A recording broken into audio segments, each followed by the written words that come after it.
Արագածոտնի թեմի 19 քահանաները եւ 2 սարկավակները, որ Կիրակի Սուրբ Պատարագի ժամին հարցաքննության էին կանչվել, չեն գնացել քննչական կոմիտե։ Կարծում եմ որոշակիորեն մեր ուժային կառույցներն էլ ըմբռնումով մոտեցան սրան։ Կիրակի պատարագ մատուցել չի կարողացել Հովհաննավանքի Իվանական խորհրդի ատենապետ Հայր Շնորհքը, նրան արգելել են մոտենալ վանքին։ Կարգալույծը անձը չի անում, կարգալույծը եկեղեցին անում, որը նաև կարգն է։ Պատարագի անվան տակ Հովհաննավանքում անցկացված կուսակցական ժողովին բռնի ուժ է կիրառվել Հայ Առաքելական եկեղեցու հետևորդի նկատմամբ։ Դա պատարագ չի եղել, դա ընդհանրապես եղել է շոու։ Փաշինյանին սարսափեցնում է եկեղեցու բարձր վարկանիշը, իսկ կարգալույծ քահանայի մեջ նա ինքն իրեն է տեսնում, հայտնի սոցիոլոգի դիտարկումները։ Մենք ունենք ղեկավար պետության, ով որ հեռացվել է բուհից, եւ հոգեվորական, ով հեռացվել է եկեղեցուց։ Գյումրիում ուշքի չեն գալիս մեկ շաբաթ առաջ տեղի ունեցած ոստիկանական բիրտ գործողություններից գյումրեցիների համոզմամբ քաղաքական իշխանությունը վրեժ է լուծում քաղաքից ՔՊ-ին մերժելու համար։ Անձամբ ես եմ տեսել ոդկը թրած, միլիցիան ոդկը թրած այդ երեխու գլխին ինձ ծեծելով տարան։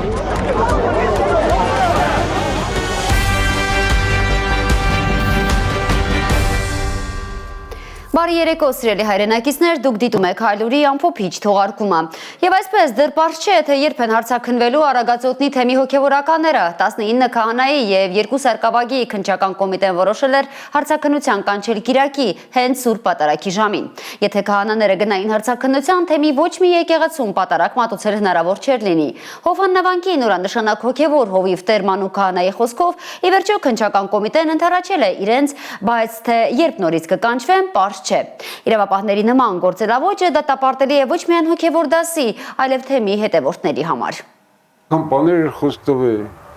այնքան բաներ։ Արագածոտնում ուշ քիչ են գալիս Հովհաննավանքում կատարվածից հետո։ Ախր դրանք ուր, եկեղեցին ուր։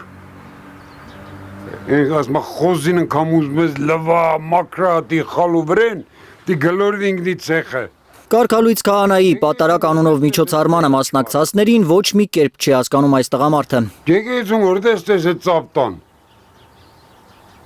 Դե կորրեյք, էլի մի քիչ էլ կորրեյք, կեցե, բանը,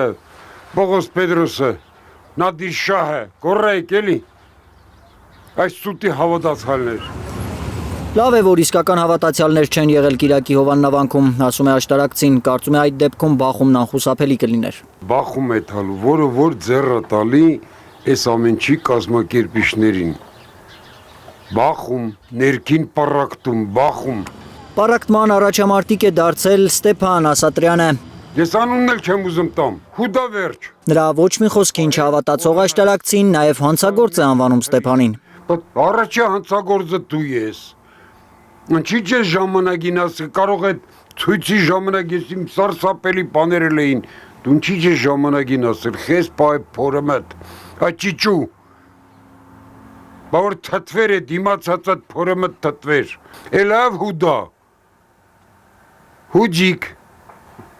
Փոքրիկ հուջիկ, հայկական հուջիկ։ Տղամարդը նկատի ունի Ստեփանի ցուցմունքը, թե թեմի առաջնորդն իրեն 2021-ին ստիպել է ընդդիմության ցույցերին մասնակցել։ Եթե ազնիվ էիր, 21 թվին իմացել էր, ինչի՞ չէր այն ժամանակ ասում։ Ինչես պայամի։ Հասարակ հարց։ 21 թվին իմացել ես։ Այդ ցուցմունքից հետո են կալանավորել Արագածոտնի թեմի առաջնորդին, թեմի մյուս հոգևորականները իրավապահների թիրախում են։ Իրավապահները իրենց գործողություններն են իրականացնում հրամանով։ Ինչ հրաման տալիս են մարդիկ անում են։ Չի չարանում Հովհաննավանքի նոր քահանան Տեր-Մանուկը, անգամ որ իրեն Կիրակի պատարագի ժամին են հարցաքննության կանչել իրավապահները։ Սարսափելի տհաճ երևույթ էր Կիրակի օրով քահանաներին ծանուցում ուղարկել առավոտյան ժամը 9-ին, որ իրենք ներկայանան քննչական մարմին։ Հարցաքննության են կանչել Արագածոտնի թեմի 19 քահանայի եւ 2 սարկավագի, ըստ Տեր-Մանուկի, եթե քահանաները գնային հարցաքննության, թեմի ոչ մի եկեղեցում պատարագ մատուցել հնարավոր չէր լինի։ Պատարագը մեզ համար սրբություն սրբոց է։ Ես գիտեմ հոգևորական, որ տանը դժբախտություն ունեցել է, հայրը մահացել է, բայց ինքը իր պատարակը մատուցել ավարտել է, հետո գնացել է իր Կիրակի Հովաննավանքում պատարակ մատուցել չի կարողացել վանական խորհրդի ատենապետ Տեր Շնորհքը։ Օհանավանում հավաքվածները խոչընդոտել են նրա մուտքը վանական համալիր։ Դուք ձեր վրա մեծ պատասխանատվություն եք վերցնում եւ բոլորս անշուշտ պատասխան եք տալու Աստծո առջև, բայց հատկապես ես չեմ վարանելու ասեմ, որ կարկալույց քահանային դուք սատարեք անում։ Դուք ճիշտ չեք սիրում այդ մարդուն։ Եվ մենք Այդ օրը բոլոր քահանաներին հետևել են իրավապահները։ Տեր Սարգիս քահանան կասկածելի մեքենաներ է նկատել իր տամբակում։ չգիտեմ դրանք ոստիկաններ էին, ովքեր էին, մոտիկից չենք տեսել իրենց, բայց անձամբ ինձ էլ հետևող մեքենա կար, ովքեր իմ հետևից եկավ գյուղ, սպասեց մինչև պատարակը կավարտեն, պատարակից հետո վերադարձել եմ տուն, իրանք կարծես այսպես ներվից հետևում էին։ Ես կարծում եմ այսօր հոգևորականները բգի ոսկոր են դարձել, Տեր Մանուկ քահանային նույնպես հետևել են։ թեև հետևում էին, բայց ամենքս մեր շրջանում, մեր վայրում, որտեղ որ նախապես արդեն կանխանշված էր, մենք մեր պատարակները մատուցել ենք։ Պատարակին բոլորի համար են աղոթել, ասում է Տեր Սարգիս քահանան։ Աղոթք արեցինք մեր բանդարգության մեջ եղող սրբազան հայրերի համար, մեր քահանա եղբոր համար, մնացյալ աշխարհականների համար, մեր ողջ ժողովրդի համար եւ ամենքիս համար խնդրեցինք այս փորձության շրջանին, որ Աստված իմաստություն տա։ Իմաստություն է պետք, որ ոմանք դադարեն հոգևոր հայրերին հայոյել, կարծում է Տեր Մանուկը։ Բերանից դուրս եկած խոսքը իրապես ուժ ունի, մի հայհոյեք։ Հակառակը, եթե շատ մտահոգ եք այս ամենով, աղոթեք ձեր հոգևորականների համար, որտեղ ձեր հոգևորականներն էլ ձեզ համար են աղոթում։ Ես վստահ եմ այս խոսքից էլ հայհոյողներ լիքը լինելու են։ Պետք չի։ Մի աղբյուրից չի կարող եւ դառը եւ քաղցր ջուր դուրս գալ։ Չի հասկանում այն մարդկանց, որոնց համար տարօրինակ է, երբ քահանաները չեն լռում եւ բարձրաձայնում են աչքի տեսածը։ Մի ամբողջական հայրենիք է կորցրել։ Մի ամբողջական սրբություն ենք կորցրել։ Մարդու սիրտ է մռմռում, որ այսօր Ղազանչեցվոցը չկա, Շուշին չկա, Դադիվանկը չկա, Ամարասը չկա։ Եվ դրա հետ մեկտեղ նաեւ ոչ միայն այդ հրաշք չքնաղ հայրենիքն ենք կորցրել, այլ նաև կորցրել ենք մեր զինվորներին, մեր եղբայրներին ենք կորցրել, մի ամբողջ սերունդ ենք կորցրել։ 2000-ականներին ծնված սերունդն ենք, սկզբին ծնված սերունդն ենք կորցրել։ Բա ով խոսի, եթե հոգևորականը չխոսի, ուրիշով խոսի։ Ալբերտ Սերոփյան, Հայկ Ավանեսյան, Հենրիկ Համազասպյան, Անի Ղանդիլյան, Հայլուր։ Հովհաննավանքում իշխանություններին չի հաջողվել ապահովել այն բազմամարդությունը, որն անունսում էր օրեր շարունակ չնայած վարչական ռեսուրսի կիրառմանը։ Ըստ փորձագետների, Հայաստանի վարչապետի գործողությունները ցույց են տալիս, որ հայ եկեղեցու դեմ ձևավորվում է աղանդավորական բնույթի իշխանական համակարգ, որն իրեն վեր է դասում սահմանադրությունից։ Ինքը Փաշինյանը իր այդ քայլը հոգևոր նորոգում է անվանել եւ հայտարարել, որ նույնը պատրաստվում է անել նաեւ հաջորդ կիրակի։ Հոկտեմբերի 26-ի Սոդոմ Գոմոր հիշեցնող օրը Սարույ Սահակյանի ռեպորտաժում։ Հովանավանքի բակում հավաքվածների ծափերով ու մեր փրկիչ վանկարկումներով Փաշինյանը մեծաթիվ ոստիկանների հսկողությամբ մտավ եկեղեցի։ Մասնակցելու կարգալույց Ստեփան Ասատյանի հանդիսապետությամբ կուսակցական միջոցառմանը։ Այս միջոցառմանը մասնակցելու համար տարբեր մարզերից եկել էին քաղաքացիական պայմանագիր կուսակցության ներկայացուցիչներ, պետական աշխատողներ։ Մի քանի մետրը մեկ կանգնած ոստիկանները փակել էին Օհանավանի ճանապարհը մեքենաների համար։ Ճանապարհը միայն պաշտոնյաների համար էր։ Իհարկե ծանոթները չենք։ Մարդիկ էլ դες նայում են ուղիղ եթերով, պարոն Պապոյան։ Ես այդ հազարավոր մարդկանց ուղարկում եմ այս այդ սրտիկ։ Այո, պետական աշխատող եք պետական աշխատող Որ կառույցից եք դուք։ Ձեր ինչ գործն է։ Հովանավանք էր եկել նաև սեփական սեռը Արու գրած Դիլիջանի քաղաքապետը։ Նրան նյարդայնացնում էին լրագրողների հարցերը։ Ես այնքան բանամ սովորել, որ ձեզ նման իրակե մեզ սովորացնում են եղավ։ Ձեր ինքնակենսագրականից երևում է դուք որքան եք կրթություն ստացել։ Ես այնքան կրթություն եմ ստացել, որ դուք երկար ժամանակ փորձես ապրես չես կարա, ինչ շապ կրթություն ստանաս եղավ։ ՊՊՑ ԱԺ պահպանության գումարտակի հրամանատար Աշոտ Մկրտումյանը բռնի լռեցնում էր այն մարդկանց, ովքեր համարձակվում էին ասել, որ Ստեփան Ասատյանը իրավունք չունի պատարակ մատուցելու։ Դուրս հանեցին, չթողեցին ներս մտնեն, ուզում էին մոտենալ, ընդհանրապես մոտենում էին, որ չառաջանա։ Այս իշխանությունը բնորոշ երևույթների շարունակական ընթացք։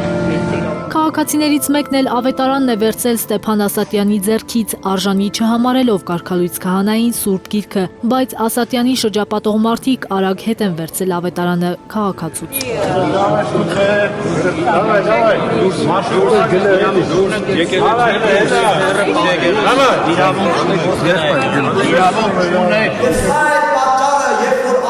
Քաղաքական հանրահավաք հիշեցնող պատարակի ժամանակ կարգալույց Ստեփան Ասատյանը շնորհակալություն հայտնեց Նիկոլ Փաշինյանին,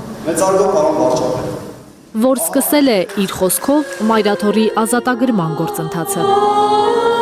Դուր է եկել Փաշինյանին ապօրինի պատարակը, բայց հավանաբար մի քիչ հիասթափվել է մասնակիցների թվից։ Հովանավանքում Կիրակի ամենևին էլ 10,000 մարդ չէր հավաքվել, ինչպես խոստացել էր Ստեփան Ասատյանը։ Հաջորդ Կիրակի Փաշինյանը նորից այնտեղ կգնա։ Զարուհի Սահակյան, Հենրիկ Համազասպյան, Գագիկ Տեր-Ղազարյան, Հայլուր։ Հայաստանի վարչապետի եւ բարձրաստիճան ոստիկանների դեմ հանցագործության մասին հաղորդում է ներկայացրել իրավապահների Մայրաթորի փաստաբան Արա Զոհրաբյանը։ Ըստ փաստաբանի, նրանց թողտվությամբ է արգելվել Մայրաթորի ներկայացուցիչների տեղաշարժը եկեղեցապատկան տարածքում, քահանաների մուտքը եկեղեցի։ Օծյալ հոգևորականները չեն կարողացել պատարակ մատուցել Հովհաննավանքում։ Այսօր ամենայն հայոց կաթողիկոսն ընդունել է նորաոց քահանաներին։ Խաչի գյուտի տոնին է ամենայն հայոց կաթողիկոսը ձեռնադրել 6 քահանայի։ Կիրակի Մայրտաճարում տեղի ունեցած Սուրբ Պատարագից հետո Գարեգին II-ը օրհնել է եկեղեցու բակում հավաքված հավատացյալներին, սակայն չի պատասխանել Մայրաթորի շուրջ տեղի ունեցող իրադարձություններին վերաբերող հարցերին։ Կպատմի Ալբերտ Սերոփյանը։ Գարեգին II վեհափառը հավատացյալների աղոթքներով խորան է բարձրանում օծելու նոր ձեռնադրված 6 քահանայի։ Ամենայն հայոց կաթողիկոսի հետ հոգևոր դասն աղոթում է հայոց ազգի, Հայաստանի այց եկեղեցու, բանակի ու Արցախ աշխարհի համար։ Մինչ հավատացյալները հաղորդակցվում են Տիրոջ խաչապայտի մասունքին, որ գյուտ խաչի տոնին է դուրս բերվել։ Ամենայն հայոց կաթողիկոսը սրբազանների ու քահանաների ուղեկցությամբ հեռանում է Մայրտաճարից առանց հարցերի պատասխանելու։ Վեհափառ հայրապետում եք եք Աստված օրհն։ Վեհափառի շքախմբի գրեթե արչևից քայլողը Արշալույս Սարգսակ Ասատրյանն է, նա Ստեփան Ասատրյանի հարազատ եղբայրն է, որին կարգալույց է արել Մայրաթորը։ Քահանայած դասից մեկը պակասեց, 6-ն ավելացան, առաջին օրնանքներն են բաշխում Տեր Ավետիս, Տեր Դավիթ, Տեր Գառնիկ, Տեր Մեսրոպ, Տեր Հովհան, Տեր Նշան քահանաները։ Չեմ կարող չափասել ուրախության, քանի որ աստվածային շնորհն է ստացել ու այլևս քահանագործությամբ պիտի ծառայես ազգիդ, եկեղեցուդ ու մեծ պատասխանատվություն ունենալով պիտի փորձես ամեն ինչ անել հաջողության համար։ Տեր Նշանը հասկացնում է, որ չի պատասխանելու հակաեկեղեցական արշավի մասին հարցերին, մինչդեռ Կիրակի Մայրտաճարի բակում գրեթե բոլորի քննարկման թեման է Հովաննավանքում կատարվողը։ Իրենց մատուցած պատարակից հետո այդ խորանը պետք է 7 օր գինով եւ մեռոնով լվացվի, որովհետեւ դա սրբապղծություն է։ Կարգալույց եղած քահանա Նիկողայոս Հովանեսյանը նաև Ստեփան Ասատրյանին օգնող սարկավակներին է ճանաչում, նրանցից մեկին էլ է Մայրաթորը հեռացրել եկեղեցուց։ Ինքը մենակ չէր այնտեղ, ինքը իր հետ էին նաև մարդիկ, ովքեր որ էլի դուրս են Մայրաթորից, սարկավակ կար այնտեղ ես տեսա, որը որ համացանցում հայտնի է իր հայոյախոսությամբ։ Եկեղեցուց հեռացվածների ուզածը հակաթոր կաթողիկոսություն ստեղծելն է, կարծում է աստվածաբանը, բայց համոզված է, որ չի ստացվի։ Կատարվում է մի բան, որը որ հայ եկեղեցում երկար ժամանակ նմանատիպ բան չի եղել։ Այսինքն փորձում են հակաթոր ինչ-որ մի բան ստեղծել, բայց ինչպես որ մի անգամ Հովանավանքի այսօրվա հոգևորականներից նշանակված Տեր Մանուկը ասեց, եթե նույնիսկ վեհապառին բանտարկեն, բանտը կլինի վեհարան։ Սա միանշանակ է։ Վեհարանից դուրս գալուց հետո օրինյալ կիրակի է մաղթում Մայրաթոր Սուրբ Էջմիածնի եկեղեցական հայեցակարգային բաժնի տնօրեն Ռուբեն Վարդապետը եւ Հովանավանքում կատարվողը բեմադրություն անվանում։ Դա պատարակ չի եղել, դա ընդհանրապես եղել է շոու, միայն այն փաստը, որ այնտեղ նախարար կա, որ երբեք չի եղել պատարակների պաշտոն, նույնիսկ իր նախարարության շրջանակում անընդհատ պատարակ մատուցվել չի եղել եւ այսօր ինքը Հովանավանքում պատարակի ներկայացած է, այդ շոուի գլխավոր նկարագիրն է։ Արդյոք դա Ալբերտ Սերոբյան, Նորայր Շարբաթյան, Անի Ղանդիլյան, Հայլուր։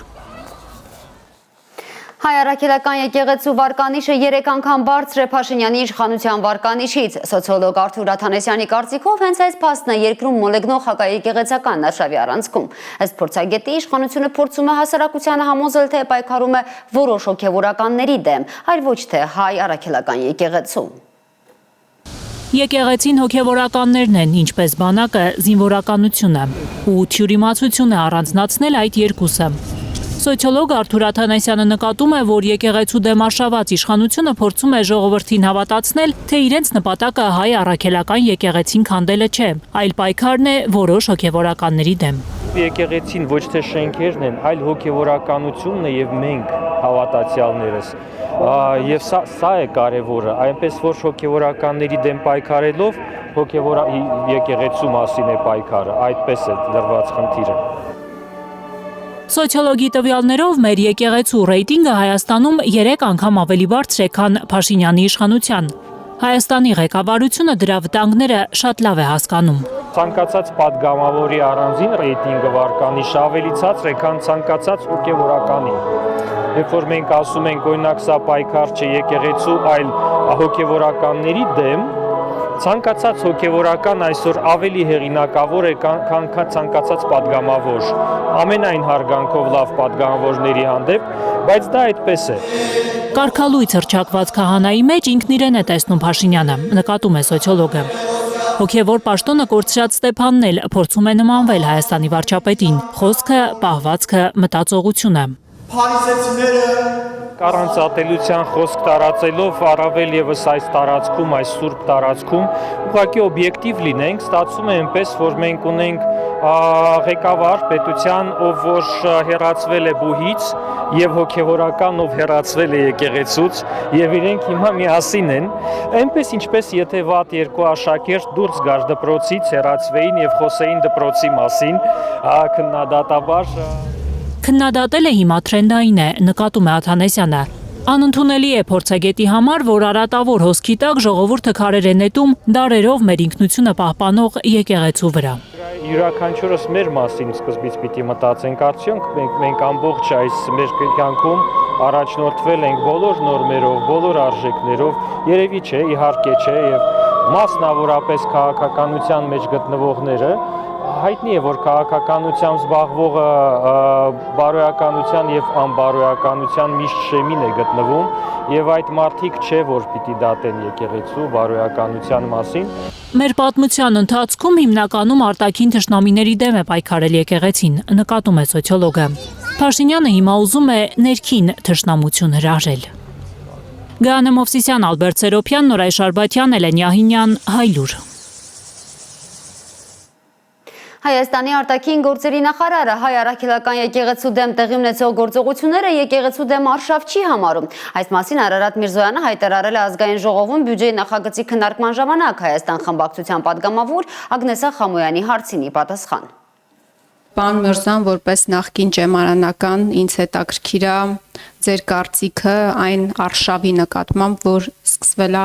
հայաստանյաց Սուրբ Առաքելական եկեղեցու նկատմամբ։ Հայ առաքելական եկեղեցու դեմ պետության արշավ ուղղակի չկա, հետեւաբար ես դա չեմ կարող մեկնաբանել։ Եթե դուք նկատի ունեք հայտնի մեղադրական բանով, մեղադրանքներով կամ կասկածով, նույնիսկ ճիշտ իրավական ձևակերպումները շատ լավ չգիտեմ,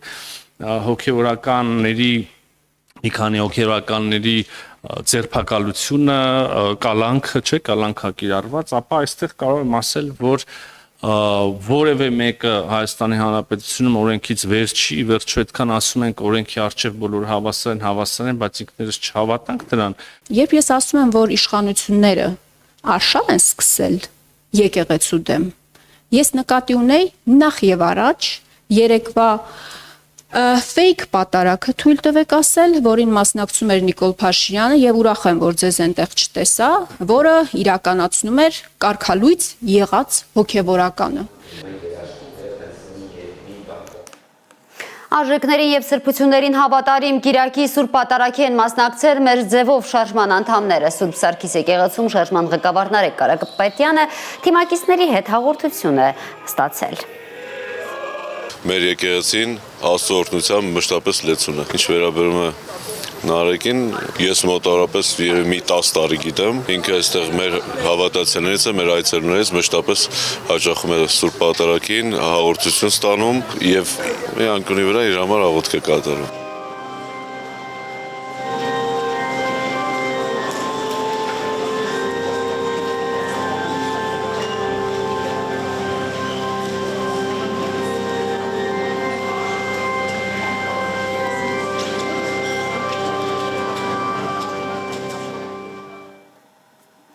ԱԱԾ մեկուսարանից հերթական ուղերձն է հղել ավելի քան 4 ամիս կալանավորված գործարար Սամվել Կարապետյանը։ Ազգային բարերարն անդրադառնալով Հովհաննավանքում Կիրակի տեղի ունեցածին գրել է մեջբերեմ փոքրիկ խմբակը ցույց տվեց, որ բառի ամենաուղիղ իմաստով պատրաստ է անցնել յուրաքանչյուր սրբության վրայով։ Հանուն իշխանության պահպանման այդ մարդիկ հայ ժողովրդի ողջ պատմության ընթացքում չտեսնված արարք գործեցին, փորձելով թշնամաբար կոտրել հայ-առաքելական եկեղեցու կարգը եւ արատավորել Սուրբ Պատարագը իրենց միջամտությամբ։ Դրանով ազգային պառակտման ճանապարհին այս իշխանությունները նոր քայլ արեցին, արժանանալով ողջ հայության դատապարտմանը եւ զայրույթին։ Մեջբերման ավարտը։ Ըստ կալանավորված բարերարի մայրաթորին հարվածելու ու վարկաբեկելու համար փոքրիկ խմբակը կանգ չի առնելու, սակայն ոչ մի զրկանք չի կարող կանգնեցնել իրենց շարժման ընթացքը դեպի հաղթանակ։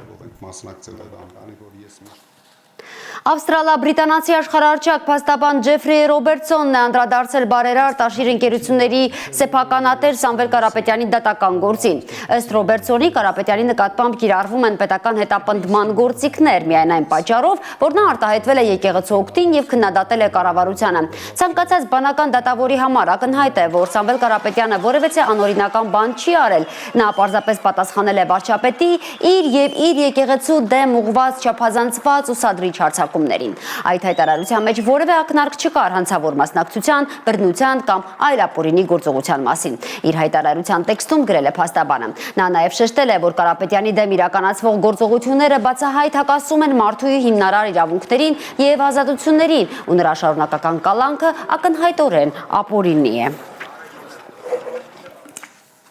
Նոր քրեական հետապնդում է հարուցվել Գյումրիի համայնքապետ Վարդան Ղուկասյանի նկատմամբ, նրան մեղադրում են ինքնիշխանությունից հրաժարվելու նողված հրապարակային կոչ անելու համար։ Ըստ քննչական կոմիտեի հանրային քրեական հետապնդում է հարուցվել Գյումրիում տեղի ունեցած զանգվածային անկարգությունների մասնակիցներից 41-ի նկատմամբ։ Մամուլը գրում է, որ կալանավորվածների մեջ 2 անչափահաս կա։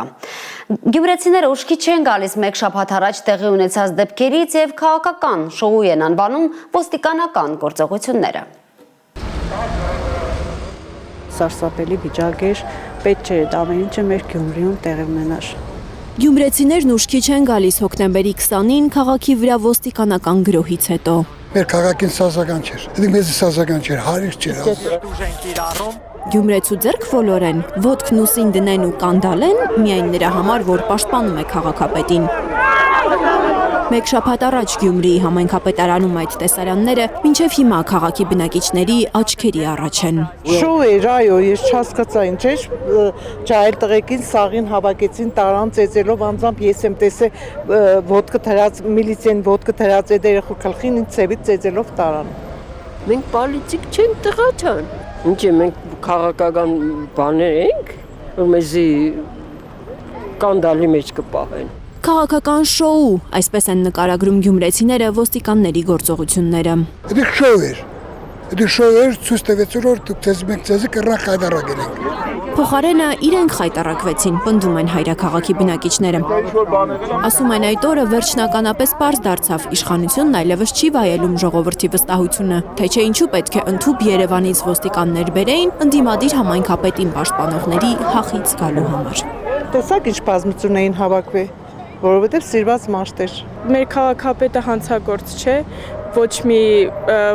հանցագործություն չի կատարել, որ այդ ձևով քաղաքապետարանի շենքից իրան տանեին։ Ուղղակի գիտեին, որ ժողովուրդը իր թիկունքին է, դրա համար էլ այդքան մեծականակ զորք էին կուտակել։ Այսպես է կարծում նաև Հայաստանի նախկին վարչապետ Հրանտ Բագրատյանը, որը նույնպես ցնցված է հոկտեմբերի 20-ին Գյումրիում տեղի ունեցածից։ Այդ ի՞նչ բաներ, ոնց որ մի հատ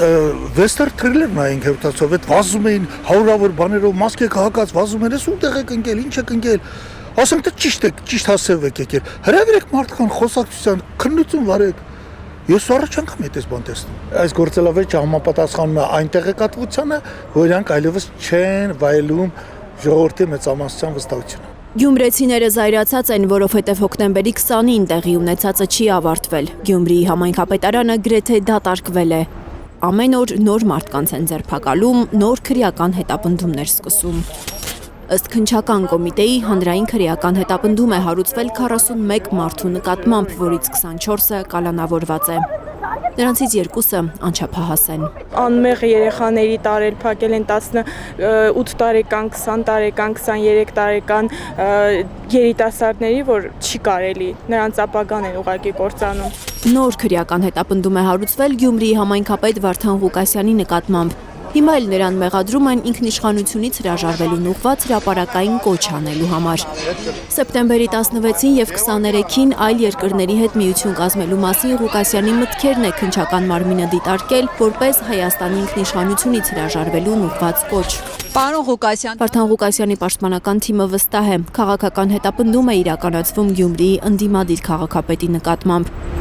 Գյումրեցիների կարծիքով Հայաստանի իշխանությունն այդպես էլ չմարսեց Գյումրիում ընդդիմադիր համայնքապետի հաղթանակը եւ հիմա փորձելով Գյումրիում վախի մթնոլորտ ստեղծել,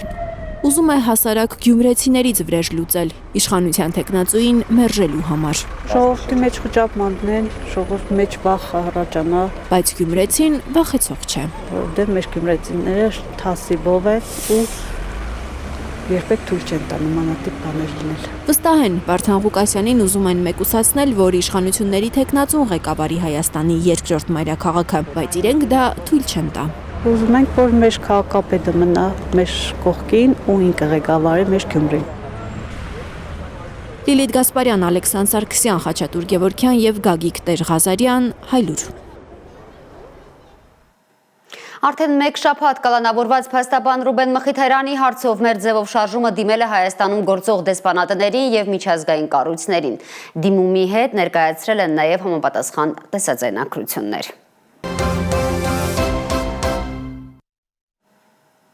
Վաղար շաբաթ խոշորացված համայնքի հաղթանակ դաշինքի քաղաքապետի տեխնացու Սևակ Խաչատրյանն այսօր ասել է, թե ինչու չի մասնակցել 3 հանրայինով հեռարձակված մեծ բանավեճին։ Խաչատրյանը, որ նախմկոտ շոու է անվանում բանավեճը, հիմնավորումներով է հերքել դրա ընթացքում իր հասցեին հնչած քննադատությունները։ Վաղաշապատի համայնքապետի տեխնացու ընդդիմադիր հաղթանակ դաշինքի առաջնորդ Սևակ Խաչատրյանը չի մասնակցել Կիրակի հանրային հեռուստատեսությամբ հեռարձակված մեծ բանավեճին։ Նա նախապես էր հայտարարել չի մասնակցելու իր բառերով աղմկոտ շոուին։ Եվ Խաչատրյանի խոսքով այդ որոշումը ողջունել էին վաղաշապատցիները։ Վաղաշապատցիներն էլ համոզվեցին, որ մենք շոումեններ չենք, շոուների չենք մասնակցելու։ Պարոն Ազատյան, Սևակ Խաչատրյանի տեղեկությամբ բանավեճն ուղիղ եթերում չի եղել, տեղը տեղին մոնտաժվել է։ Ինչ նշանակում մոնտաժվող բանավեճին մասնակցելը։ Մենք ինչքանով կարող ենք վստահ լինել, որ ամեն խոսք տեղեր հասնելու, չեր մոնտաժվելու, քանդվել է։ Մոնտաժված բանավեճից սակայն դուրս չեն մնացել հաղթանակ դաշինքի ու իր հասցեին մրցակիցների քննադատությունները։ Ծրագրերը հիմնված են։ ԿՊԱ-կան տեխնացու Արգիշտի Մեխակյանը ասել է, թե 2021-ից հետո Վաղաշապատում ընդդիմության ձայնը չի լսվել։ Բայց ինքը որտեղից է իմացել լսվելա թե չէ, ինքը ինչ կապ ա ունեցել Էջմիածնի հետ։ Ինքը եղել է 21 թվականից, եղել է դեկտեմբեր ամսից Խոյ համայնքի ղեկավարը։ Ինքը ինչ գիտի լսվելա թե չի լսվել։ Մենք բազմաթիվ, այսինքն իրենք ընդդիմության ձայն լսելը պատկերացնում են իրանց նման ճղճղալով, գոռալով, առանց պատասխանի արտահայտություններ անելով, Էջմիածնում լավ խոսք կա փողոցներում, բեզաչոտ խոսալով դրանով են պատկերացնում։ Տեխնացուն հանրապետություն կուսակցության Մեխակյանից առաջ Հանրապետություն կուսակցության տեխնացու Հարություն Մկրտչյանն է մեղադրանքների տարապ տեղացել ընդդիմադիր տեխնացուի գլխին։ Վերադարձնել բնակչին։ Ավականու Էջմիածին խմբակցության ղեկավար Սևակ Խաչատրյանը իբր համագործակցել է ԿՊԱ-ական Դիանա Գասպարյանի հետ եւ հիմնականում կողմ է քվեարկել հողեր օտարելու մասին որոշումներին։ Սա փոքր քաղաք է, բոլորս միմյանց ճանաչում ենք։ Մարդը ուզում է ջերմոց կառուցի, հողի կատեգորիան փոխի, սարքի ջերմոց չրանոց։ Այսինքն ավականին ինչ ասի։ Ասի բան, այս նախագիծը որ ԿՊ-ական քաղաքապետն է ընթերցում, ես դեմ քվեարկեմ, օրինակ, Էջմիածնեցի Արմենը թող ջերմոց չսարքի, դա ինչ մոտեցում է։ Բայց այսօր ես ոնց էի ման գալու վաղար շփացիներին ինչ էի ասելու, որ մարդիկ ինձ հարցնեին, ասեին իմ ջերմոց կառուցելու համար Հարգելի Սևակ, ինչի համար եք դեմ քվեարկել։ Ինչ պիտի պատասխան տամ իրան։ Խաչատրյանը մանիպուլյացիա է անվանում Հարություն Մկրտչյանի պնդումը, թե ընդդիմադիր Էջմիածին խմբակցությունը մասնավորապես աջակցել է Տերյան փողոցի հողամասերի օտարմանը։ Սևակ Խաչատրյանը բացատրում է, իրենք կողմ են քվեարկել մի նախագծի, որը Էջմիածնի եւ Էջմիածնեցու շահից է բխել, քանի որ հողատարածքը վաճառելով համայնքը կշահեր մեծ եկամուտ։ Բայց թե աճուրդն իրականացնող հանձնաժողովը ինչպես է գործընթացը կազմակերպել, Էջմիածի խմբակցությունը տեղյակ չէ, քանի որ աճուրդային հանձնաժողովում միայն ԿՊԱ-կաններն են։ Խմբակցությունը քաղաքի համար շահավետ գաղափարին է կողմ քվեարկել։ Եվ այն խոսակցությունները, որ այդտեղ պետքա լիներ ստադիոն, պետքա լիներ, չգիտեմ, ինչ-որ մարզասրահներ, դա ուղղակի խոսակցություններ են նման բան ես երբեք չեմ լսել, երբեք մեզ այդպիսի հարց չի ներկայացվել է հարց, որ կա այսպիսի հողատարածք, համայնքի շահերից ելնելով, որպեսզի համայնքին գա մեծ եկամուտներ, նաև ներդրումներ լինի, ես ինքս էլ տեսել եմ, որ դա հենց այդ նպատակը, լավ նպատակ է, քվեարկել եմ կողմ, բայց թե ով է հաղթել, ոնց Աճուրդային հանձնաժողով։ Աճուրդային հանձնաժողովի կազմը կարող են բացել, Աճուրդային հանձնաժողովի անդամներից հարցնել ոնց եղավ այդ ամեն ինչը։ Հաղթանակ դաշինքի տեխնացուն ասում է, հանրային հեռուստաընկերության Prime Time-ին 1 ժամից ավելի իբր բանավիճել են Վաղաշապատի քաղաքապետի պաշտոնի համար պայքարողները, բայց վաղաշապատցիների համար կենսական որևէ լուրջ թեմայի շուրջ չեն անդրադարձել։ Ինքը մրցակիցներին այստեղ-այնտեղ սևացնելու փոխարեն նախընտրում է շփվել վաղաշապատցիների հետ, առաջին ձեռքից տեղեկություններ ստանալ նրանց հոգսերի մասին եւ ընտրվելուց հետո լծվել դրանք թեթևացնելու գործին։ Այսօր հաղթանակ դաշինքը Էջմիածնում ապաստանած արցախցիների հետ է։ Մենք արցախցիների հետ կապված բավականին մեծ ծրագրեր ունենք։ Հուզվում է տուն, հայրենի կորցրած այս կինը։ Ինքն իրեն լիարժեք դեռ չի զգում Էջմիածնում։ Նպատակն է, որ դուք ձեզ այնքան լավ զգաք, ինչքան զգացել եք Արցախում, որտեղ երբ որ մենք եկել ենք Արցախ, մենք այնտեղ զգացել ենք մեր տան նման։ Դուք էլ պիտի զգաք ձեզ, այդ բոլորիս պարտքն է, լինեք այս մեր Վաղաշապատ համայնքի լիարժեք անդամ։ Հա երբեք ձեզ չզգաք, որ դուք այս քաղաքից չեք, այս համայնքից չեք։ Եղավ, բոլորը ձեր հետ են։ Բոլորը ձեր հետ են, մայրիկ ջան։ Լանա Համբարձումյան, Առաքել Օհանյան, Էլեն Յահինյան, Հալուրի համար։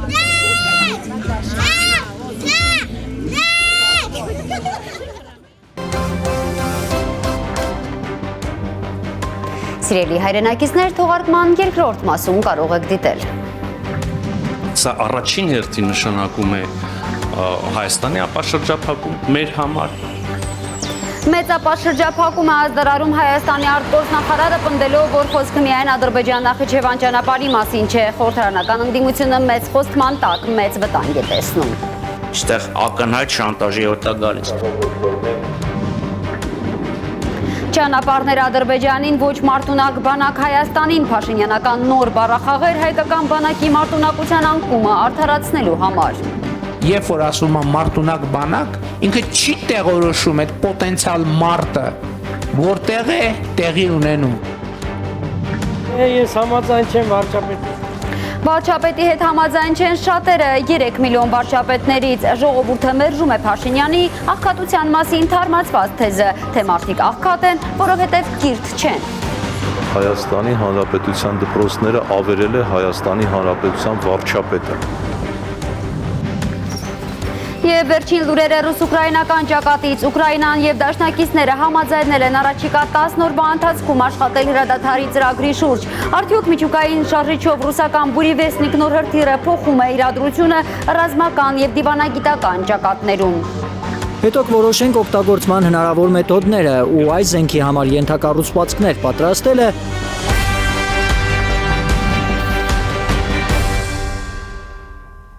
Մեծ ապաշրջափակում է ազդարարել այսօր Հայաստանի արտգործնախարարը ազգային ժողովում 2026 թվականի բյուջեի նախագծի քննարկման ընթացքում, պնդելով, որ խոսքը միայն Ադրբեջան-Նախիջևան ճանապարհի մասին չէ։ Արարատ Միրզոյանի խոսքով մանիպուլյացիոն են այն պնդումները, թե Վաշինգտոնյան համաձայնությունները վերաբերում են միայն այդ ուղուն։ Ընդդիմադիր Հայաստան խմբակցության պատգամավորները պնդում են, իրենց կասկածները հիմքեր ունեն, սովորաբար իշխանության մեծ խոստումների տակ մեծ վտանգներ են լինում։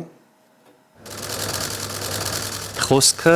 մեծ ապաշրջափակման մասին է։ Մեծ ապաշրջափակում անունն է տալիս Հայաստանի արտգործնախարարը Վաշինգտոնյան համաձայնություններին խորհրդարանում բյուջե 2026-ի նախագիծը ներկայացնելիս։ Սա առաջին հերթին նշանակում է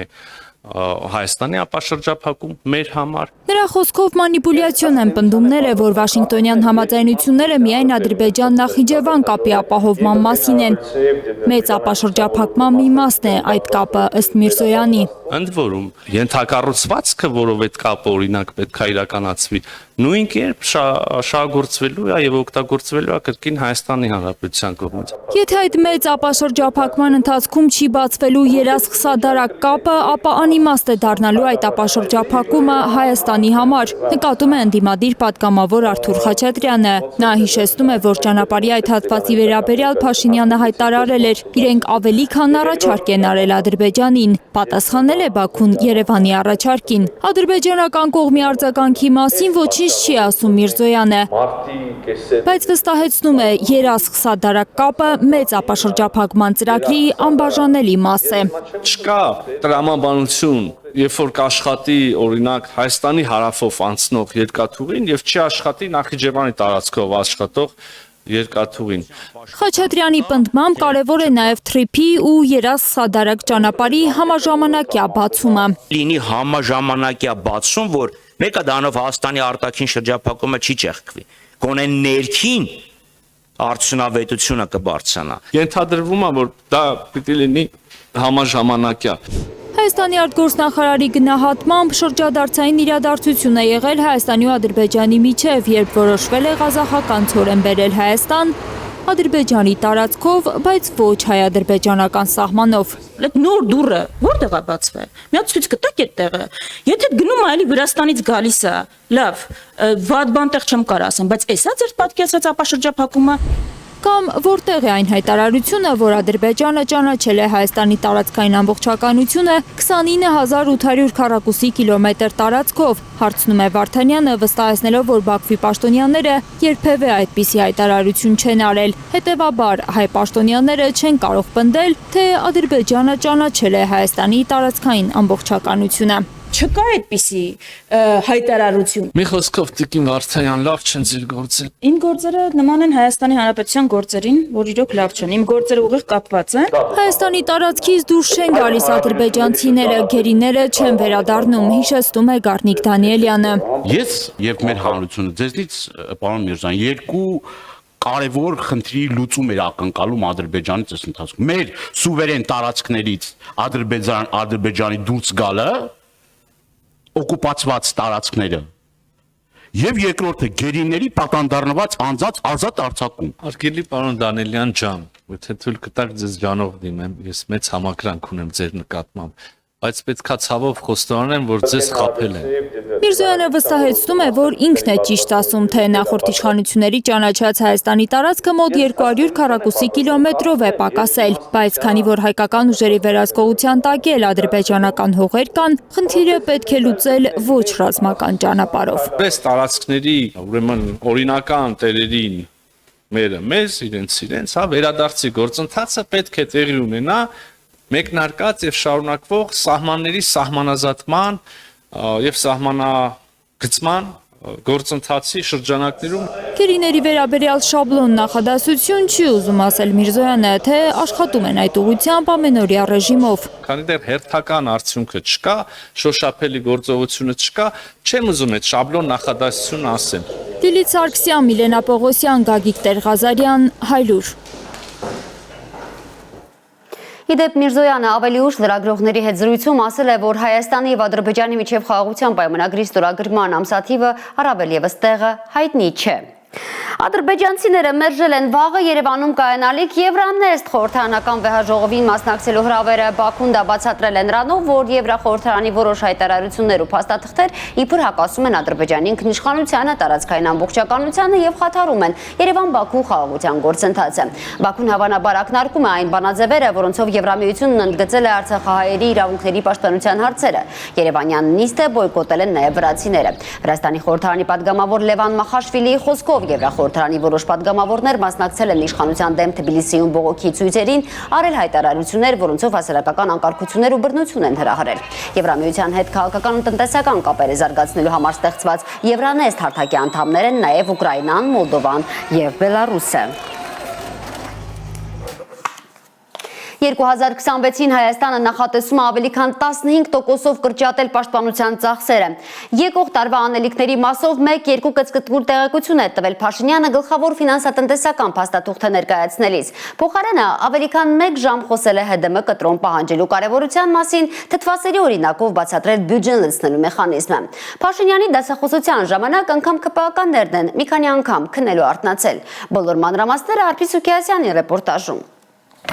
Ազգային ժողովի ճռճռ նոր վերանորոգված դահլիճում, որի միայն գույքը 17 միլիոն դրամ է արժեցել, նախ վարչապետի հայտարարություններն են հնչում 2026 թվականի բյուջեի քննարկման շրջանակում, բայց ոչ այնքան բյուջեի մասին։ Հարգելի ներկաներ, ազգային ժողովի մեծարգո նախագահ, նախագահի հարգելի տեղակալներ։ Մի խոսքով, բոլոր հարգելիներին Փաշինյանը հանձնարարում է։ Պետք է անընդհատ ասել, որ Հայաստանի ու Ադրբեջանի միջև խաղաղություն է։ Արդեն 1 տարի 8 ամիս Հայաստան-Ադրբեջան սահմանին փոխհրաձգության հետևանքով զինվոր չի զոհվել։ Ինչ երաշխիք, որ ադրբեջանցին հաջորդ ամիս չի կրակելու, այդ մասին չի խոսում Փաշինյանը, որն իրեն համարում է հայ-ադրբեջանա-թուրքական ճանապարհների ապաշրջափակման առաջին գործնական քայլն արած ղեկավարը։ Ադրբեջանը վերացնում է դեպի Հայաստան տարածման սահմանափակումները։ Ղազախական ցորենը Ադրբեջանի տարածքով է Հայաստան գալիս, դեռ տեղ չի հասել, բայց կապ չունի։ Վարչապետը հայտարարում է, ՀՀ-ն պատրաստ է իր տարածքը տալ, որ բեռնատարները Ադրբեջանից Թուրքիա եւ հակառակ ուղղությամբ գնան ու գան, մասնավորապես Մարգարա, Եղեգնաձոր, Սիսիան, Գորիս երթուղով։ Այդ երթուղին հիմա կազմ ու պատրաստ է։ Այլընտրանք լինի, այդ այլընտրանքն էլ կազմ ու պատրաստ կլինի Թուրքիայի եւ Ադրբեջանի բեռնատարների տրամադրության տակ։ Իմ հայտարարությունը վերաբերվում է բոլոր ուղղություններով, որովհետև կարող է պարզվի ինչ որ մի ուղղության նկատմամբ հետաքրքրություն կա եւ մենք ուղղակի այսպես դահլիճային պայմաններում դա չենք արձանագրում։ Ու քանի որ ըստ Փաշինյանի խաղաղություն է, մեզ պետք չէ մարդ անելու ընդունակ բանակ, պաշտպանող բանակ ունենանք, լավ է։ Եվ մենք նույնիսկ շատ կարևոր ենք համարում, որ մեր ամենօրյա աշխատանքային խոսակցության մեջ մարտունակ բանակ հասկացությունը վերափոխենք եւ վերաձևակերպենք պաշտպանունակ բանակ, որովհետեւ երբ որ ասում եմ մարտունակ բանակ, ինքը չի տեղորոշում այդ պոտենցիալ մարտը, որտեղ է տեղի ունենում կամ որտեղ կարող է տեղի ունենալ։ Փաշինյանի մարտերը ՀՀ սուվերեն տարածքի ներսում են ՀՀ քաղաքացու հետ, որը մի ժամանակ ըստ նույն Փաշինյանի հպարտ էր, հիմա հերոս հարկատու։ Թթվասեր։ Չէ, Փաշինյանը նկատի չունի քաղաքացին թթու սիրող է։ Լավ թթվասեր չի առնում, հաց առնում։ Փաշինյանը բյուջե 2026-ի քննարկումների ժամանակ հենց թթվասերի օրինակով է բացատրում, թթվասերն են նիսա են կառնելու։ Թե ինչ ճակատագրական նշանակություն ունի պետության համար քաղաքացու առանց ՀԴՄ առևտուր անելը։ ՀԴՄ չտալով տնտեսվարողները թաքցնում են հարկու տուրքը, պետության դրամապանակը թողնում են դատարկ, էլ որտեղից պետությունը թոշակ ու նպաստ բարձրացնի։ Իդեպ 2026-ին թոշակ ու նպաստ չի բարձրանա։ Անկանխիկ գործարքների դեպքում ծախսերի ինչ որ տոկոս վերադարձնելու խոստում կա միայն։ Հա մեկ էլ հաջորդ խոսույթն է նա, որ կառավարությունը շատ է ծախսում, այդ պետական պաշտոնյաների աշխատավարձի թեման, ես դրան անդրադարձել եմ։ Մենք կարանք ուղղակի պետական համակարգը նույնը ոնց որ ասենք պետական համակարգ չկա, աշխատավարձել չենք տալիս։ Ինչ տեղի կունենա։ Ամեն ինչ կկանգնի, բացարձակապես ամեն ինչ։ Եվ ուրեմն վճարիր հարկատու, որ պաշտոնյան բարձր աշխատավարձ ու պարգևավճար ստանա ու տրամադրվի փողոց, դպրոց ու մանկապարտեզ կառուցել։ Սա է վարչապետի ասելիքը ըստ էության։ Իդեպ Փաշինյանը նորից հայտարարում է. միշտ չէ, որ ընտանիքում գոհ են լինում որևէ անդամի առևտրից։ Ու ելի օրինակը թթվասերի մասին է։ Ձեր ընտանիքի անդամներն ասում են, այս ինչ թթվասերս բերե ժամկետը անցած է։ Վարչապետը հիշեցնում է, կառավարությունում էլ մարդիկ են, որ սխալվելու իրավունքով կարող են նաև պետության միջոցները անարդյունավետ ծախսել։ Խոհափիլիսոփական դասախոսության է վերածվում վարչապետի զեկույցը բյուջե 2026-ի վերաբերյալ թթվասերի առանցքի շուրջ։ 400 դրամի մեջ 20 դրամը ներողություն 20%-ը չէ, նույնիսկ շրջարկի դեպքում մասնագետները խորհրված ինձ են նայում, որպեսզի այդ նրբությունները չեմ ընդգծի, թե ինչպես է բան արվում, ինչ է անունը։ Խոժորված նայողը ըստ կադրերի փոխվարչապետ Մհեր Գրիգորյանն է։ Ունի, որովհետև վարչապետի թթվասերի ու դրա հետևանքների մասին ավելի քան 1 ժամ տևած դասախոսության ժամանակ կա նաև ատամները մաքրող ԱԺ նախագահ։ Պետական բյուջեի դեմքը թարմացնող փոխնախագահներ։ Ընդ որում քնած հոգոց անող նախարար։ Մասին չի խոսքը։ Ուխտերի, ձիերի եւ ջորիների, տարատեսակ բեռնակիրների ականջներից մնացող մեծ կտորների պատմությունների արանքում ականջը մեծ կտորը։ Փաշինյանի 2026 թվականի բյուջե նախագծի մասին զեկույցից 1-2 հստակ բան է հասկանալի։ Հայաստանը նախատեսում է ավելի քան 15%-ով կրճատել պաշտպանության ծախսերը։ Գործադիրը 5-4% տնտեսական աճ է խոստանում ու հավաստիացնում, որ վերջապես կներդրվի առողջության պարտադիր ապահովագրությունը։ Շնորհակալություն։ Արփիս Քեսյան, Միլենա Պողոսյան, Արմեն Ապրեսյան, Հայլուր։ Հայաստանում աղքատության մոտ 24% ցուցանիշը շարունակում է անփոփոխ մնալ։ Աղքատությունը մեր երկրում չի նվազում, քանի որ Հայաստանի հպարտ քաղաքացին ոչ բավարար գիտելիք ունի, ոչ էլ հմտությունն աշխատելու համար։ Փաշինյանի այս պնդման հետ համաձայն չէ 3 միլիոն վարչապետների զգալի մասը։ Հայաստանի վարչապետին ասելիք ունեն նաև տնտեսագետները։ Երբևէ Հայաստանում կրթական համակարգը այսքան ողբալի չի եղել, որքան վերջին տարիներին։ Աննա Գյուլնազարյանի ռեպորտաժը։ Ես համաձայն չեմ վարչապետի հետ, որտեղ կան, որ գիտելիք ունեն, բայց էլի սոված են։ Նիկոլ Փաշինյանի հայտարարությանն է պատասխանում այս քաղաքացին։ Վարչապետն այսօր խորհրդարանում էլի ժողովրդի գրպանն է գցել աղքատությունը։ Ասում է, Հայաստանում մարդիկ վատ են ապրում, քանի որ կրթված չեն։ Դրա պատճառն է, որ տասնամյակներով Հայաստանի երեխաները դպրոց չեն ունեցել, հարգելի գործընկերներ։ Հիմա այդ երեխաները մեծացել են։ Հիմա այդ երեխաները մեծացել են, հասուն մարդիկ են եւ պետքա վաստակեն։ Ինչով վաստակեն։ Որ գիտելիքով, որտեղ ստացած գիտելիքով վաստակեն։ Հակադարձում են Փաշինյանին կրթված քաղաքացիները։ Ջահելները չեն աշխատում, որովհետև աշխատանքի տեղ չկա։ Հնդիկներին տալիս են ամենացածր կարգի աշխատանքները, որոնք խելոքությամբ կատարում են իրենց աշխատանքը։ Թորսի լավ զբաշխատի աշխատավարձը շատ քիչ է, երեխա է, այդ աշխատի իր ճանապարհի ծախսը գոնե չանի։ Դե մասնավոր մարդիկ են, պետական տեղ չկա։ Ընդունվել է ինստիտուտը։ Փաշինյանը պնդում է, Հայաստանում աղքատների թիվը չի պակասում, որովհետև մարդիկ չեն ուզում աշխատել։ Հնդիկներն օրինակ ուզում են ու աշխատում են մեր երկրում։ Այդ ո՞նց է որ 100 հազարավոր կամ տասնյակ հազարավոր լավ քաղաքացիներ կարող են արտերկրից գալ Հայաստանում աշխատել։ Ժամանակին էլ հայերն էին գնում Ռուսաստան կամ Եվրոպա կամ Ամերիկա, էլի որպես էժան աշխատուժ բան էին, աշխատում էին էժան գներով։ Չնայած հիմա էլ որ գնում են, որտեվ Եվրոպայի, Ամերիկայի մակարդակը ավելի բարձր է, քան մեր մոտ։ Մեր մոտ մի քիչ բարձր է Հնդկաստանի հետ համեմատած։ Դրա համար հնդիկները գալիս են ստեղ։ Վարչապետն այսօր աղքատներին չէր անդրադառնա, եթե նախկին նախագահներից մեկը չխոսեր դրա մասին, ինքն է ասում։ Հիմա ես ինչի համար եմ ասում, որովհետև այնօր լսում եմ բանը Հայաստանի նախկին ղեկավարներից մեկը ասում է, դե աղքատություն ասում է ոնց եղել է էական փոփոխություն չի ունեցել։ Հանրապետության երկրորդ նախագահ Ռոբերտ Քոչարյանն էր վերջին ասուլիսում մտահոգություն հայտնել, որ Հայաստանում աղքատության ցուցանիշը չի փոխվում, բնակչության մոտ 24% աղքատ է։ Դա նրա պատճառով է, որ դուք ավերել եք դպրոցները, այսինքն ոչ թե ավերել եք, այլ ավերակ են եղել դպրոցները ձեր ժամանակ։ Ես ասում եմ եւ որպես մանկավարժ, եւ որպես ծնող, եւ որպես գիտնական պրոֆեսոր, Հայաստանի Հանրապետության դպրոցները ավերել է Հայաստանի Հանրապետության վարչապետը։ Տնտեսագետ Թաթուլ Մանասերյանը հակադարձում է Փաշինյանին։ Երբևէ կրթական համակարգը այսքան ողբալի վիճակում չի եղել, որքան վերջին տարիներին։ Մանասերյանը նկատի ունի նոր դասագրքերը, որոնց մեծ մասը խնդրահարույց են համարում շատ մասնագետներ։ Սրա հետևանքով, ըստ տնտեսագետի, կրկնուսույցներն այսօր ավելի պահանջված են, քան երբևէ։ Մարդը որ չի ավարտել բարձրագույն ուսումնական հաստատություն եւ այնտեղ եղած ժամանակ էլ ուսանող չի եղել, այլ բանսարկու է եղել, որը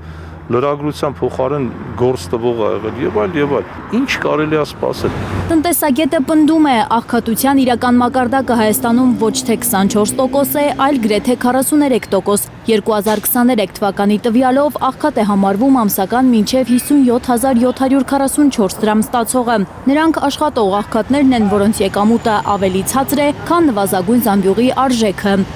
Ըստ տնտեսագետի կան մարդիկ, որոնց ամսական եկամուտը 24000 դրամ է, օրական 800 դրամ։ Եթե այսօր Արգարժան վարչապետին կամ կառավարության անդամներին օրական տան 800 դրամ կամ իրենց հարազատներին, որքանով իրենք բավարարված կլինեն։ Ոնց կա տենց էլ կա եւ ավելի վատ։ Այս կինն ասում է 2.5 տարում որևէ փոփոխություն չի զգացել ինքը, մարդիկ պնդում են, վիճակն ավելի է վատացել, առողջ ապրելու համար անհրաժեշտ մթերքն անգամ չեն կարողանում գնել իրենց թոշակով։ Հենց սա թոշակները շատ ցածր են։ Ավելի հմուտ կառավարում է պետք։ Խոսքը վերաբերում է ոչ այնքան աղքատության, այլ թշվառությանը։ Մանասերյանի պնդմամբ Շիրակում եւ Գեղարքունիքում 60%-ի է հասնում աղքատության մակարդակը։ Ստացվում է ամեն երկրորդ մարդը հանրապետությունում աղքատ է։ Աննա Գյուլնազարյան, Աշոտ Մնոյան, Արմեն Ապրեսյան, Հայլուրի համար։ Խորհրդարանն ընդունել է փոփոխություն, որով հանվել է պարտադիր հայտարարագրման պահանջը։ ՊԿ ավտոմատ կլրացնի միայն աշխատավարձը։ Ավանդների, վարկերի, տոկոսների վերաբերյալ տվյալները քաղաքացիները ինքնուրույն պետք է լրացնեն։ Իշխանության ներկայացուցիչները համաձայն չեն, որ եկամուտների հայտարարագրման գործընթացը ձախողվել է։ Չնայած վերջնաժամկետ նշանակված նոյեմբերի 1-ի դրությամբ հայտարարագրման ենթակա 700,000 շահառուների միայն 20.7%-ն է կատարել այդ պահանջը։ Ըստ էության կառավարությունը ստիպված է եղել նահանջել։ Իշխանության ներկայացուցիչները համաձայն չեն, որ կառավարությունը ձախողել է եկամուտների հայտարարագրման իրենց բառերով ռեֆորմը։ Համարում եմ, որ շատ լավ մեկնարկ է տրվել, շատ լավ։ 700,000 ֆիզիկական անձ մինչև այս շաբաթավերջ նոյեմբերի 1-ը պետք է եկամուտների պարտադիր հայտարարագիր լրացներ։ Սակայն մինչ օրս հայտատուների 20.7%-ն է կատարել պահանջը։ Արդեն 145,000 հայտարարագիր ունենք ներկայացված եւ վերջին օրերին այդ թիվը էականորեն աճում է։ Հավանաբար այնքան չի աճում հայտարարագիր լրացնողների թիվը, որ իշխանությունը հետ կանգնեց այդ ռեֆորմից։ Անցած ուրբաթ խորհրդարանը արտահերթ ռեժիմով եկամուտների հայտարարագրման համակարգից հանեց պարտադրանքի դրույթը։ ՊԿ-ը իր ունեցած տվյալների հիման վրա այսուհետ ավտոմատ կլրացնի հայտարարագիրը։ Այս դեպքում պետք չէ շատերի համար գլխացավանք դարձած նույնականացման ID քարտն ու էլեկտրոնային ստորագրությունը։ Դրանք պետք կգան, եթե կողմնակի եկամուտ ունի հայտատուն։ Պեկին անհասանելի եկամուտները, վարկերը, ապառիկները, ավանները հայտարարագրելն է պարտադիր։ Հիմա արեցինք, որովհետև նախ խոստացել էինք տարվա սկզբին, հավաքագրելով այս ընթացքում վիճակագրությունը, հասկանալով ինչ բացեր կան, ինչ հնարավորություններ կան, այդ փոփոխությունը արեցինք այն ժամանակահատվածում, որ հասցնենք մինչև նոյեմբերի 1-ի վերջնաժամկետը այդ ամեն ինչը կյանքի կոչել։ Հայտարարագրման պարզեցման նախագիծը խորհրդարան տարած Բաբկեն Թույնյանն ասում է, դեռ տարեսկզբին են մտադրություն ունեցել փոխել հայտարարագրման պայմանները։ Մենք տենց ինչ-որ անդառնալի վնաս չենք պատճառել մեր քաղաքացիներին, որ ասենք վայ ափսոս, բա որ շուտ անենք, սենց չէ լինի։ Տնտեսագետ Հակոբ Հավաքյանի տեղեկություններով պետական աշխատողներին անգամ պարտադրել են լրացնել հայտարարագիրը, բայց նույնիսկ այդ դեպքում չի կայացել իշխանության ասած ռեֆորմը։ Առավելից հայտնի է մի քանի այն դեպք, որ պետական մարմինները ստիպողաբար աշխատողներին ասում են գնացեք հայտարարագիրը տվեք, սա այս ռեֆորմը պետք է անցկացվի։ Հայաստանում ըստ վիճակագրական տվյալի 250,000-ից ավելի պետական աշխատող կա։ Էդգար Ղուշչյան, Նորայր Շարբատյան, Հայլուր։ Հոկտեմբերի 27-ի ոչրագործության զոհերի հիշատակը հավերժացնող հուշակոթողին այսօր ծաղիկներ են խոնարհել խորհրդարանի ամենամեծ Հայաստան խմբակցության պատգամավորները։ 1999-ին Նաիրի Հունանյանի գլխավորած ահաբեկչական խմբի զինված գործողությունների հետևանքով զոհվել էին ազգային ժողովի նախագահ Կարեն Դեմիրճյանը, վարչապետ Վազգեն Սարգսյանը եւ 6 այլ պետական գործիչներ ու ազգային ժողովի պատգամավորներ։ Հոկտեմբերի 27-ի զոհերի հիշատակը հարգելու համար այսօր խորհրդարանի այգի այցելել նաև Նիկոլ Փաշինյանը, Հանրապետության նախագահի եւ խորհրդարանի նախագահի ուղեկցությամբ։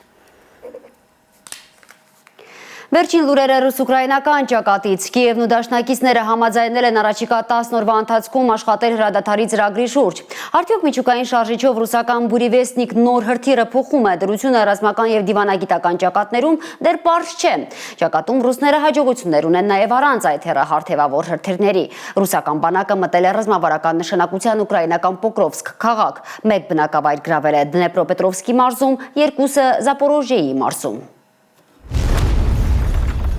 Առավոտյան ռուսական հակաօդային պաշտպանության ստորաբաժանումները խոցել են Մոսկվայի ուղղությամբ թռչող առնվազն 34 ուկրաինական անօդաչու թռչող սարք։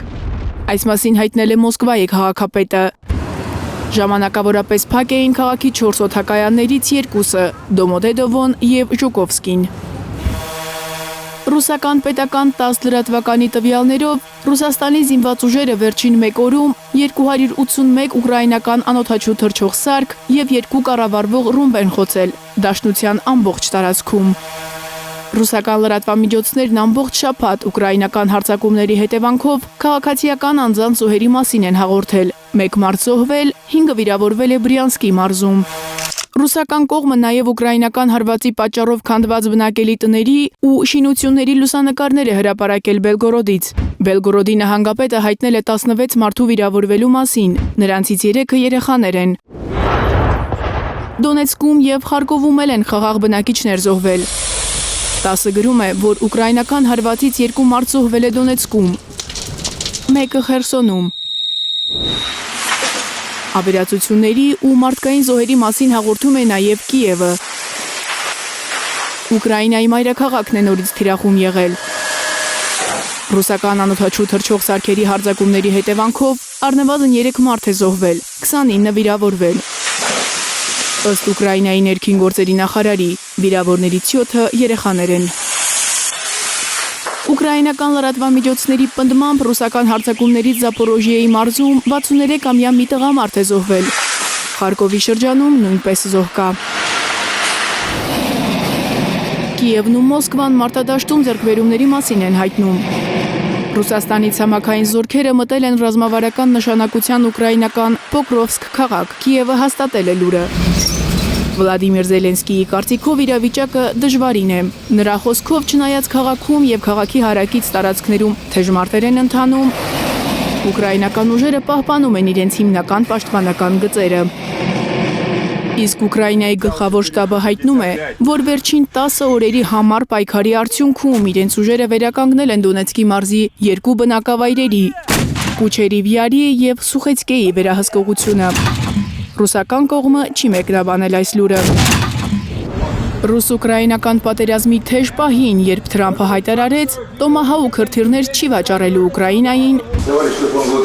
Ռուսաստանի նախագահ Վլադիմիր Պուտինը հայտարարել է, որ Մոսկվան հաջողությամբ փորձարկել է միջուկային շարժիչով Բուրևեստնիկ անսահմանափակ հեռավորության թևավոր հրթիռը։ Պուտինի խոսքով սա եզակի զենք է, որն աշխարհում ոչ ոք չունի։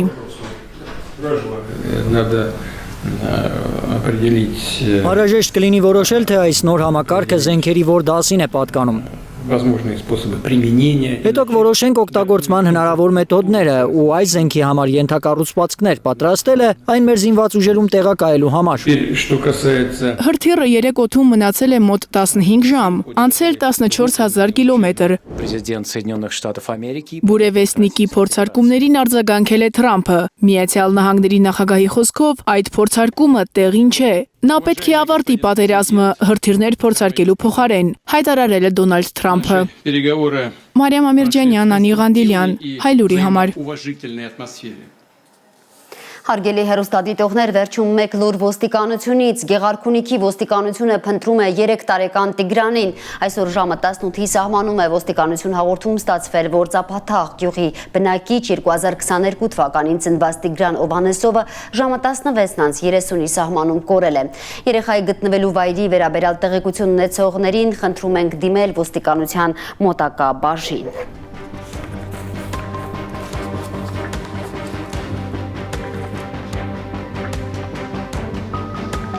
Դուք դիտում եք Հայլուրը, շնորհակալություն ուշադրության համար, ամուր եղեք։